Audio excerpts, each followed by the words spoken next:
नमस्कार। Life management के इस लेसन सेशन में आपका स्वागत है। कल हमने डिस्कस किया था कि भाई हमारे जो 5 एनिमीज़ ऑफ लाइफ, हमारे शरीर में जो विकार होते हैं वो कौन से होते हैं, इसके ऊपर हमने चर्चा शुरू करी थी और उसी को अभी हम आगे कंटिन्यू करेंगे। तो कल मैंने आपको बताया था कि भाई हमारे 6 जो विकार होते हैं उनमें से 3 ही विकार जो है वो मुख्य होते हैं और बाकी जो विकार जो है वो उसके परिणाम स्वरूप होते हैं। तो मैं एक बार थोड़ा सा रिपीट कर लेता हूँ कि भाई हमारे जो मुख्य रूप से जो 3 जो विकार है वो है जिसको हम लोग कहते हैं कि भाई काम वासना यानी कि सेक्सुअल डिज़ायर। उसके बाद हम लोग कहते हैं कि भाई हमारा लोभ और लालच यानी कि ग्रीड, और हमारा है जिसको हम लोग कहते हैं अहंकार यानी कि ईगो। तो ये जो 3 मुख्य हमारे जो विकार होते हैं उसको भी मैंने कहा था कि भाई पहले जो 2 विकार है जिसको हम लोग काम वासना और लोभ लालच जो कहते हैं वो हमारे शरीर के साथ जुड़े हैं, वो कुछ हद तक जो है भौतिक है, और अहंकार जो है हमारा आत्मा के साथ जुड़ा हुआ विकार है और जो है हमारे आत्मा के साथ आगे संस्कार बन के वो चला जाएगा। तो इसलिए हम लोग कहते हैं कि बिकॉज ये जो 3 हमारे बेसिक विकार हैं, उसके आगे हम लोग बात करते हैं कि भाई उसके बाद हमारे पास जो विकार है जिसको हम लोग कहते हैं क्रोध यानी कि गुस्सा, एंगर। आपने देखा भी कई बार हम लोग जो एंगर मैनेजमेंट के क्लासेस चलते हैं और एंगर मैनेजमेंट के अंदर हम लोग बहुत कुछ पढ़ते हैं, सीखते हैं, लेकिन वो एंगर मैनेजमेंट और इस एंगर को जो है अगर हम लोग समझने की कोशिश करते हैं, क्रोध क्यों आता है और क्रोध अगर आता है तो उसके लिए हमें क्या करना चाहिए, इसके ऊपर आज के डेट पे जो हम लोग चर्चा करेंगे।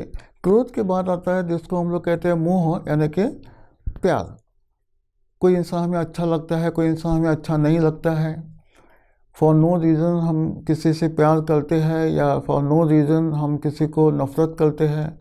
ये जो प्यार जो है ये भी हम लोग उसको विकार मान के चलते हैं कि जबकि भाई प्यार विकार नहीं होना चाहिए, लेकिन है, क्योंकि प्यार को लेकर भी कई सारी समस्याएं जो है पैदा होती है।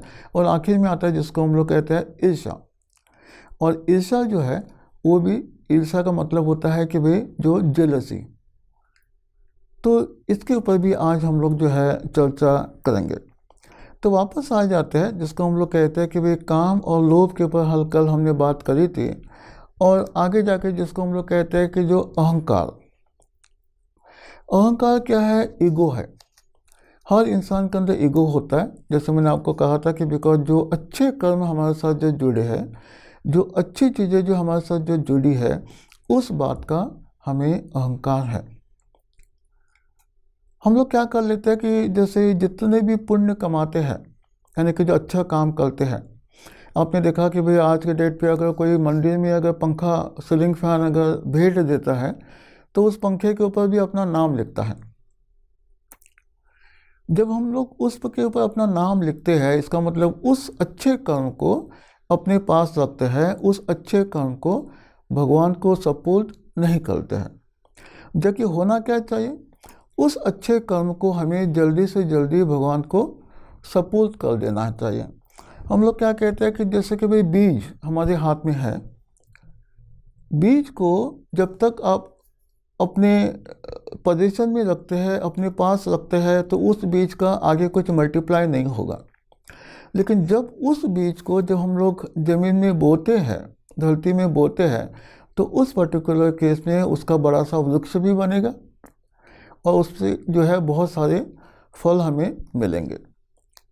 लेकिन हम लोग जो भी अच्छा काम करते हैं उस अच्छे काम को भगवान को अर्पण नहीं करते। तो जब भी हम लोग अच्छे कर्म करते हैं और भगवान को अर्पण नहीं करते हैं, उस कर्म का अहंकार हमारे अंदर हो जाता है, ईगो हमारे अंदर हो जाता है।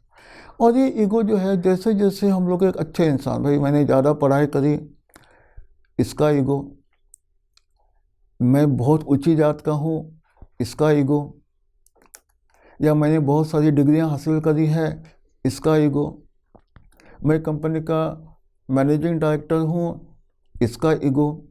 तकरीबन वो सारी अच्छी चीज़ें हमारे साथ जो जुड़ी है उस बात का जो है हमारा ईगो डेवलप होते जाता है, यानी कि अहंकार डेवलप हो जाता है। तो इसीलिए कि भाई अहंकार जो है हमारा आत्मा का विकार है, और यही जो विकार जो है हमें कुछ हद तक आगे जाके परेशान कर सकता है या हमारा डाउनफॉल कर सकता है। इसलिए अहंकार के बारे में हमें सोचना चाहिए। मैंने उस बात में आपको कहा कि भाई बाकी के जो 3 जो विकार है, क्रोध है, मोह है, ईर्ष्या है। अभी जिसको क्रोध और मोह जो है वो बेसिकली परिणाम स्वरूप है। परिणाम स्वरूप का मतलब है कि भाई पहले जो 3 विकार है अगर मेरे अंदर है, उस काम में पूर्ति करने के लिए जो मुझे हेल्प करेगा, जो मुझे सहकार्य देगा, उसके प्रति मुझे मोह हो जाता है।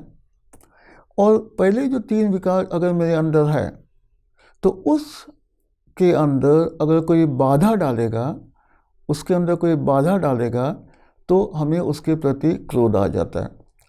Now let me explain it further, जिसको हम लोग कहते हैं कि भाई मान के चलो कि भाई मुझे बहुत ज़्यादा मेरे अंदर काम वासना है, सेक्सुअल डिज़ायर है, मैं हर लड़की को जो है उस नज़र से देखता हूँ, या किसी तरह से कि भाई मेरी काम वासना को पूरा करने के लिए मुझे किसी तरह से कुछ गलत काम करना है।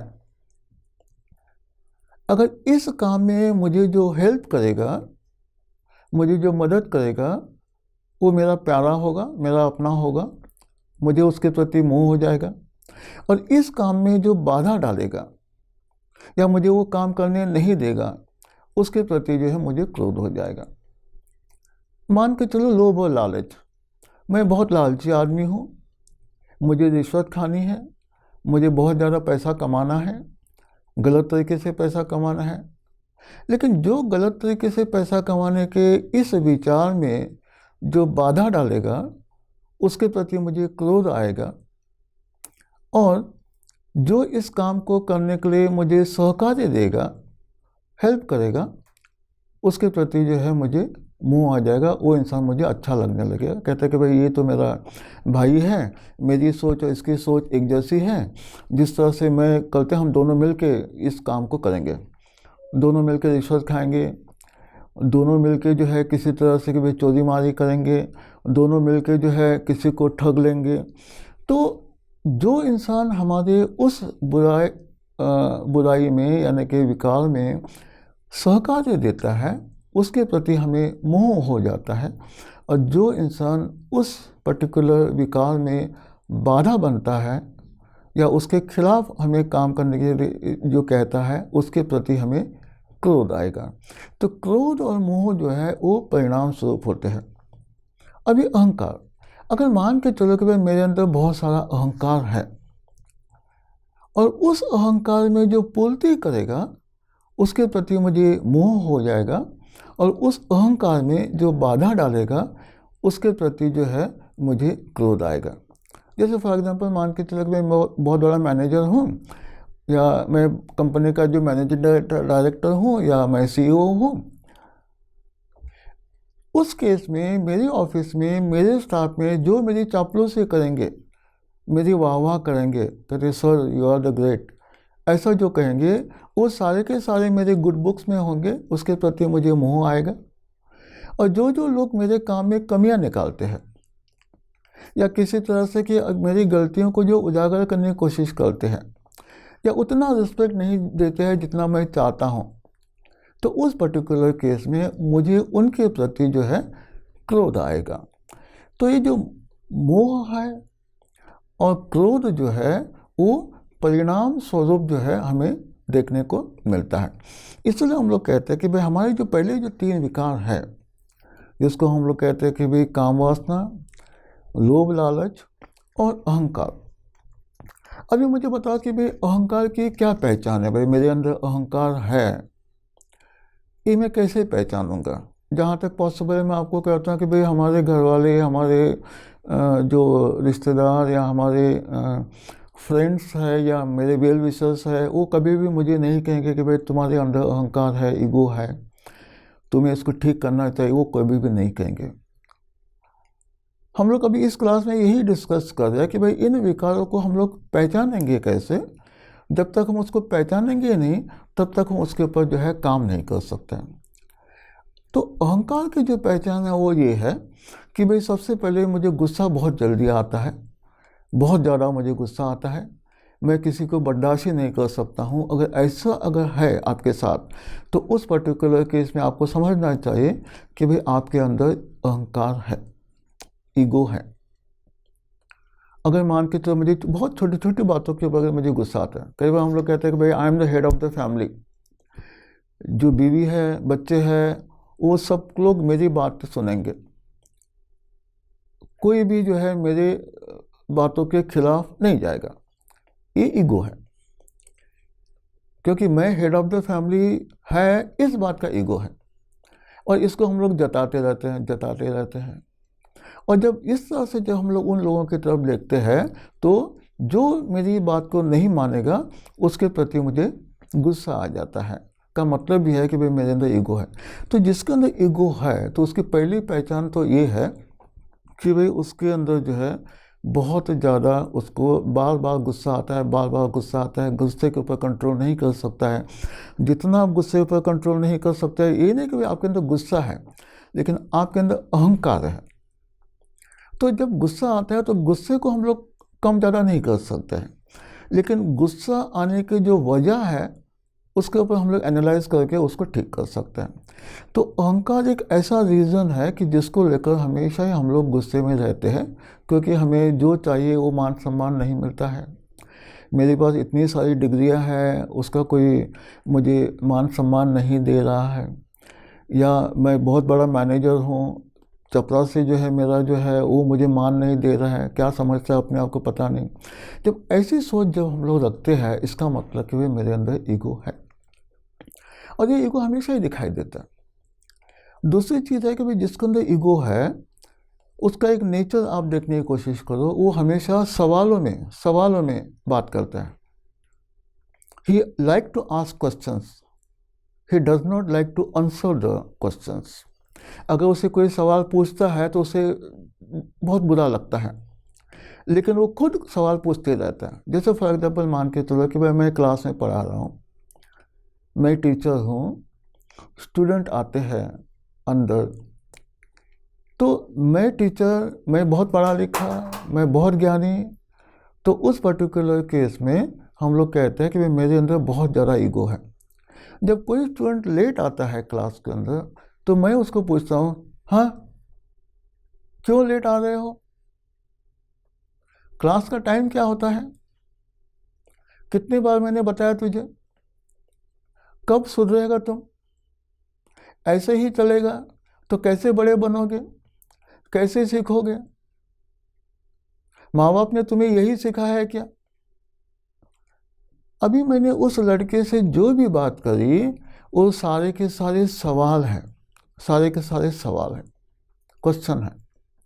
अगर बाई चांस अगर वो लड़का मुझे जवाब देने की कोशिश करता है कि भाई सर मेरा ऐसा हो गया, चुप, जवान लड़ाते हो, तमीज़ नहीं तुम्हें बात करने की, मैंने जो कहा चुप करके सुनते क्यों नहीं हो। तो इस तरह से मैं सवाल के ऊपर सवाल पूछे जा रहा हूँ। इसका मतलब ही है कि वो बहुत क्लियर पता चल जाता है कि भाई इस आदमी के अंदर बहुत ज़्यादा ईगो है, जो सवाल पूछना चाहता है लेकिन जवाब सुनना नहीं चाहता है। अगर ऐसी कोई लक्षण अगर आपके अंदर है, तो हमें समझना चाहिए कि हमारे लिए ईगो है, और उस ईगो को ठीक करने के लिए हमें काम करना है। देखो कुछ हद तक जो है ईगो को ठीक करने का सिर्फ एक ही लक्षण होता है कि हमें समझना चाहिए, जब भी आपके अंदर स्पिरिचुअल ग्रोथ होती है, जब भी आप भगवान को मानते हो, और जो भी मैं अच्छा काम करता हूँ वो भगवान की देन है, ऐसा समझ कर अगर मैं करता हूँ, तो मेरे अंदर ईगो नहीं होगा। इतनी सारी जो डिग्रियाँ मुझे जो मिली है वो ऊपर वाले की देन है। अगर मुझे पोजीशन अगर मिली है, अगर मैं मैनेजर हूँ, मैं चेयरमैन हूँ, तो वो भगवान की दी हुई देन है। और भगवान का आदेश, भगवान का काम मैं करूँगा और मैं खुश रहूँगा। दैट मोमेंट आपको जो भी अच्छी चीज़ आपके शरीर के साथ जुड़ती है, आपके लाइफ के साथ जुड़ती है, उसको सरेंडर करो भगवान को। और जहाँ पे भी आपके पास ऐसा आपका नेचर बनेगा, हम लोग कई बार पूछते हैं कि भाई क्या हाल है, कैसे है? भाई सब ऊपर वाले की देन है।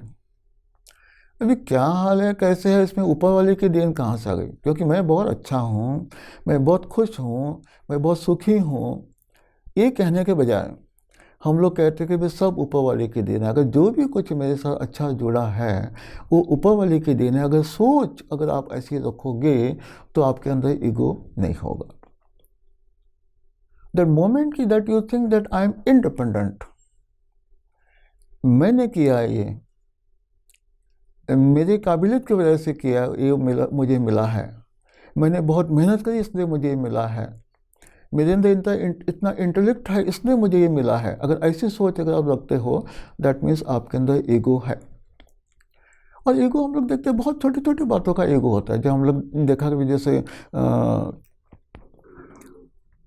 ट्रैफिक में चौराहे के ऊपर हमने देखा कि भाई जो एक आदमी सड़क से आता है, रेड लाइट में दूसरा आदमी जो है उसके सामने आके खड़ा हो जाता है, जबकि मेरा ग्रीन था, मैंने तो गाड़ी आगे करनी थी, उसका रेड था, लेकिन वो रॉन्ग साइड से आके मेरे गाड़ी के सामने आ जाता है। अभी मेरा ईगो हर्ट हो जाता है, अभी मैं गाड़ी पीछे नहीं करता हूँ और वो भी गाड़ी पीछे नहीं करता है। वो कौन है? वो कोई कॉल सेंटर का कोई ड्राइवर है।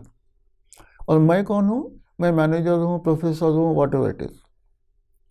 अभी दोनों ही बंदे बाहर आके जो है लड़ने के लिए तैयार हो जाते हैं कि भाई what you think, what you are doing, how come you can cross the red light, गलती तुम्हारी है, तुम गाड़ी पीछे करो। वो कहता है कि भाई इन एनी केस उसमें बातें इतनी ज़्यादा बढ़ जाती है, वहाँ पे और ट्रैफिक जाम हो जाता है और लोग वहाँ पे देखने लगते हैं, और सारे के सारे जब लोग जब देखते हैं तो उस केस में भाई मुझे और ज़्यादा शेयर मिल जाती है, मैं लड़ना शुरू कर लेता हूँ। तो इस तरह की जो लड़ाइयाँ जो होती है, इसको हम लोग कहते हैं दिस इज़ नथिंग बट, इसमें कोई किसी की गलती नहीं है, but this is basically a ego clash.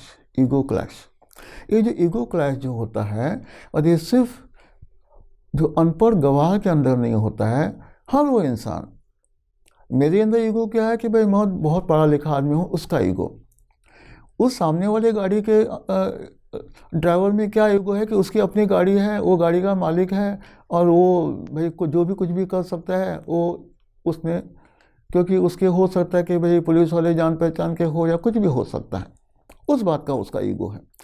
तो कुछ हद तक जब दोनों ही अंदर जब ईगो हो जाता है और जब दो इंसान जब इस तरह से जब टकराते हैं तो उसके अंदर जो है फाइट टू फिनिश हो सकती है। तो इसलिए कि भाई जड़ कहाँ पे है यहाँ पे, कि भाई हमारी जो सोच है वो है। तो इट इज़ ऑलवेज बेटर कि भाई जितनी जल्दी हम उसको कॉम्प्रोमाइज़ करें लाइफ में, उतना जो है आसानी से हम लोग उस ईगो सिचुएशन से बाहर आ सकते हैं, लेकिन हम लोग ऐसा नहीं करते। आपने देखा कि भाई जैसे हिंदुस्तान पाकिस्तान की लड़ाई होती है कि भाई 5 गोलियां यहाँ से चलती है तो 50 गोलियां वहाँ से चलती हैं, उसके बाद यहाँ से तोहफे चलती है, वहाँ से 10 तोहफे चलती है, उसके बाद जो यहाँ से हवाई फायरिंग होती है, यहाँ से 10 विमानों की हवाई फायरिंग हो जाती है। यहाँ की जो है कि भाई 100 किलोमीटर कब्जा कर लेते हैं, यहाँ के जो है 500 किलोमीटर कब्जा कर लेते हैं, और उसके बाद कहते हैं कि भाई चलो अभी हम लोग सीज फायर करते हैं, युद्ध विराम करते हैं, लड़ाई नहीं करते हैं, बहुत ज़्यादा नुकसान हो जाएगा। यार अगर वाकई में अगर सीज फायर करना था तो पहले ही गोली पे सीज फायर क्यों नहीं किया? क्यों? उस टाइम ईगो हर्ट हो जाता है। क्यों? मैं क्यों कॉम्प्रोमाइज़ करूँ, मैं उसको दिखा के ही छोड़ूंगा। So it is always better, even हमारी फैमिली के अंदर कोई भी छोटी सी छोटी जब लड़ाई शुरू हो जाती है, उसका जड़ कहाँ पे होता है? ईगो में होता है। मैं मेरी गलती मानने के लिए तैयार नहीं हूँ, सामने वाला भी या सामने वाली भी गलती मानने के लिए तैयार नहीं हो। तो उस पर्टिकुलर केस में हम लोग एक गोली चलाते हैं, फिर 10 गोली चलाते हैं, ऐसा करके हम लोग तब तक लड़ाई झगड़ा करते रहते हैं जब तक कोई ना कोई बहुत बड़ा नुकसान नहीं होता है, जो नहीं होना चाहिए।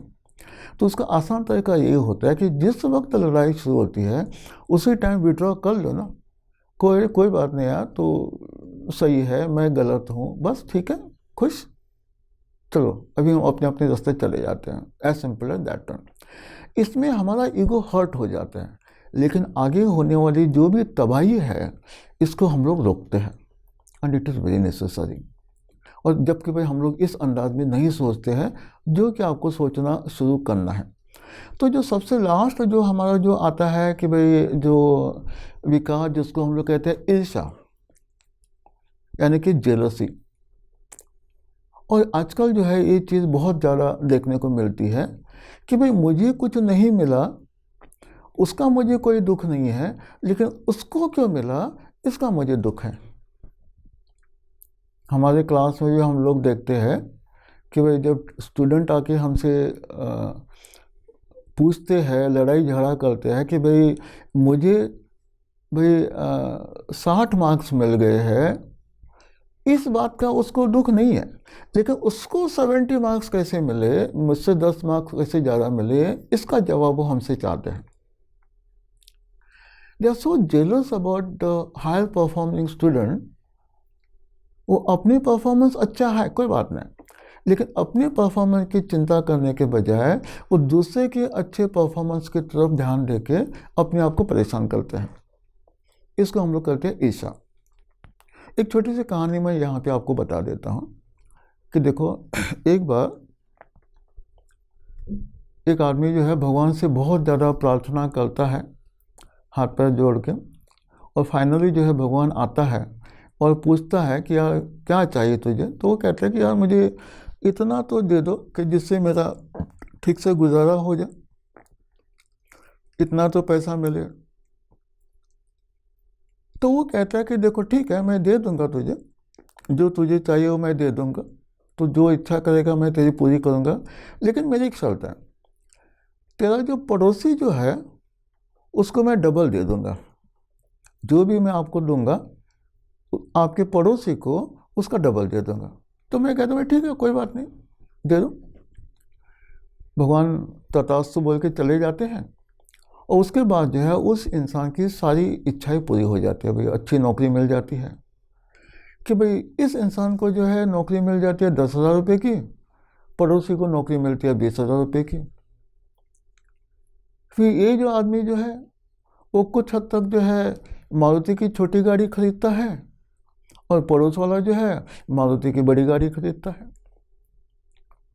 फिर इसकी और तरक्की हो जाती है, वो 100 गज का मकान खरीदता है, तो पड़ोसी जो है 200 गज का मकान खरीदता है। ये बंदा परेशान रहता है, यार ये क्या हो रहा है, मैं भगवान से प्रार्थना करके मैंने ये वर ले लिया है, और पड़ोसी तो अपने आप ही भाई उसका फ़ायदा हो ही जा रहा है। तो फाइनली जो है बहुत ज़्यादा सोच के भगवान को वापस बुलाता है। तो भगवान पूछता अभी क्या प्रॉब्लम है। कहते देखो अभी भगवान आप अपने बात पे कायम हो ना। कहते हाँ कायम हो। कहते अभी जो मांगने जा रहा हूँ उसका डबल आप पड़ोसी को दोगे। कहते हाँ बिल्कुल दूंगा।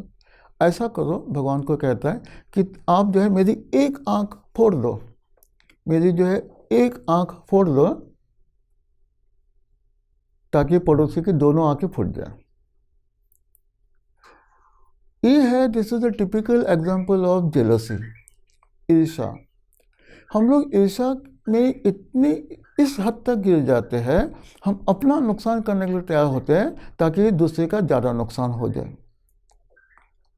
जबकि भाई ईर्ष्या का मतलब ये होता है कि बेसिकली जब आपकी लोभ और लालच की जब इंतहा हो जाती है, लोभ और लालच की जब इंतहा हो जाती है, तो ईर्ष्या और जेलसी हो जाती है। तो इसलिए हम लोग कहते हैं कि भाई ईर्ष्या अगर है तो हमें अपने आप को समझना है कि अगर अवगुण मेरे अंदर है तो उसको मैं किस तरह से निपटूं, और यही चीज़ जो है आपको समझना ज़रूरी है।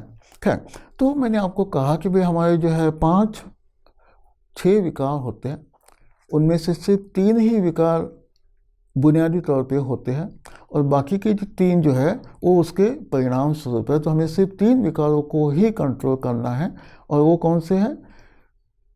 सेक्सुअल डिज़ायर यानी कि काम वासना, उसके बाद हम लोग कहते हैं कि भाई जो हमारा ग्रीड है यानी कि जो लोभ और लालच है, और उसके बाद जो है अहंकार है।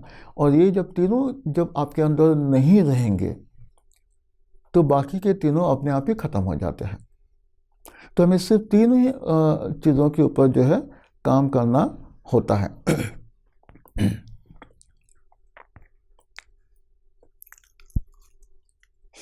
ठीक है, देखो हम लोग आमतौर पे जो है कि अगर इन बुराइयों को हमारे अंदर है या नहीं है उसको पहचानने का, अगेन वापस मैं वहीं पे आ जाता हूँ जिसको हम लोग कहते हैं कि भाई आत्मचिंतन।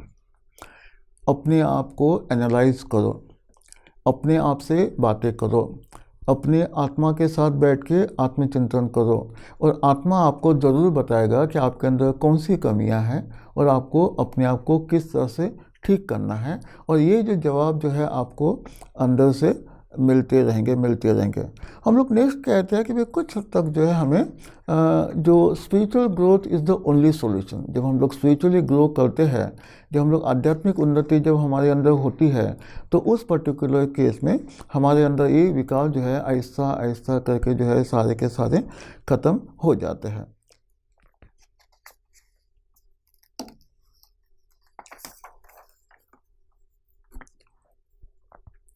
हम कहते हैं कि देखो जहाँ तक पॉसिबल है कि भाई जिसके अंदर कोई भी विकार नहीं है वो कुछ हद तक वो भगवान ही है, क्योंकि भगवान एक ऐसा है कि भाई जिसके अंदर कोई भी विकार नहीं होता है।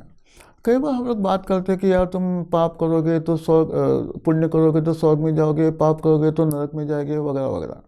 तो हम लोग कहते हैं भाई स्वर्ग और नरक ये क्या है? क्या वाकई में स्वर्ग और नरक जैसी कोई चीज़ है? तो उसका एक सिंपल सा जवाब आपको समझ लेना चाहिए कि देखो हमारे ज़िंदगी में जितने भी सुख की घड़ियाँ होती है, जहाँ जहाँ पे भी हमें सुख मिलता है, वो सारी के सारी सुख की घड़ियाँ हमारे लिए स्वर्ग है। और जितने भी हमारे इस ज़िंदगी में दुख की घड़ियाँ होती है, वो सारे के सारे हमारे नरक हैं। तो नरक और स्वर्ग नाम की कोई अलग चीज़ नहीं होती है। तो हमारे कर्मों के हिसाब से हमें जो नया जन्म मिलता है, और उस जन्म के अंदर जितने भी हमारी जो सुख की घड़ियाँ होती है उसको हम लोग जो है स्वर्ग कहते हैं। और उस जन्म में जितने भी हमारी दुख की घड़ियाँ होती है उसको हम लोग जो है नरक कहते हैं। देखिए एक छोटा सा कोटेशन यहाँ पे है, मैं आपको बताऊंगा कि भाई उससे आपको पता चलेगा। तो एक कोटेशन है जिसको हम लोग कहते हैं, इबादत करते हैं जन्नत की तमन्ना में, इबादत करते हैं जन्नत की तमन्ना में, ये इबादत नहीं एक तरह की तिजारत है। इबादत का मतलब प्रार्थना, तिजारत का मतलब होता है कि भाई एक बिजनेस। कि अगर हम लोग जन्नत की तमन्ना में अगर इबादत कर रहे हैं तो उस पर्टिकुलर केस में हम लोग इबादत नहीं कर रहे हैं, हम लोग एक व्यापार कर रहे हैं, बिजनेस कर रहे हैं, ताकि मैं ऐसा करूँगा तो मुझे ऐसा दे दो, मैं ऐसा करूँगा तो तुम मुझे वैसा दे दो। तो ये जो प्रार्थना हम लोग जो करते हैं भगवान से हाथ जोड़ के कि मुझे ये दे दो, मुझे वो दे दो, मुझे इतना दे दो, मुझे उतना दे दो, ये सब कुछ जो है इससे हमें कुछ भी नहीं मिलेगा। अगर वाकई में अगर स्वर्ग चाहते हैं तो उस पर्टिकुलर केस में ऐसे कर्म करो, उस कर्मों के हिसाब से जो है आपको अच्छे फल मिलेंगे, और इसी को हम लोग जो है स्वर्ग कहते हैं। देखो एक चीज़ मैं यहाँ पे आपको बता देता हूँ कि भाई मैंने एक छोटा सा कोटेशन पढ़ा था, जो आपके जो है ना जो ऑटो के पीछे या ट्रक के पीछे लिखा होता है, कहीं पे लिखा था, जो मैंने पढ़ा, मुझे बड़ा इंटरेस्टिंग लगा, I like to share with you. तो उसके अंदर लिखा था कि देखो कि आमदनी कम और खर्चा ज़्यादा ये लक्षण है मिटने के। जिसकी आमदनी कम है और खर्चा ज़्यादा है तो वो अल्टीमेटली मिट जाएगा, वो अपने आप को सस्टेन नहीं कर पाएगा। तो कहते हैं कि भाई आमदनी कम और खर्चा ज़्यादा ये लक्षण है मिटने के, और आगे लिखा था ताकत कम और गुस्सा ज़्यादा, ये लक्षण है पिटने के। ताकत कम और गुस्सा ज़्यादा, ये लक्षण है पिटने के। वाकई में मैं आपको कहता हूँ कि भाई जिसके अंदर गुस्सा है वो कहीं ना कहीं बीच चौराहे पे पिटेगा ज़रूर। इसलिए मेरे दोस्त समझने की कोशिश करो, अगर आपके अंदर अहंकार है तो गुस्सा है, अगर अहंकार नहीं है तो गुस्सा नहीं है।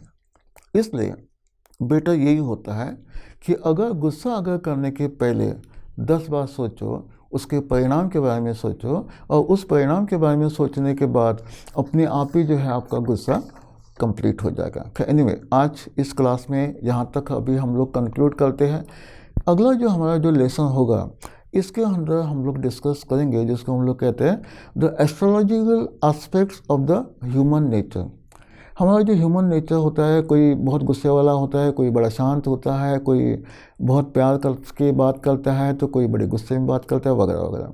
तो ये ऐसे फ़र्क क्यों होते हैं? ये जो अलग अलग इंसान का अलग अलग नेचर क्यों नहीं होता है?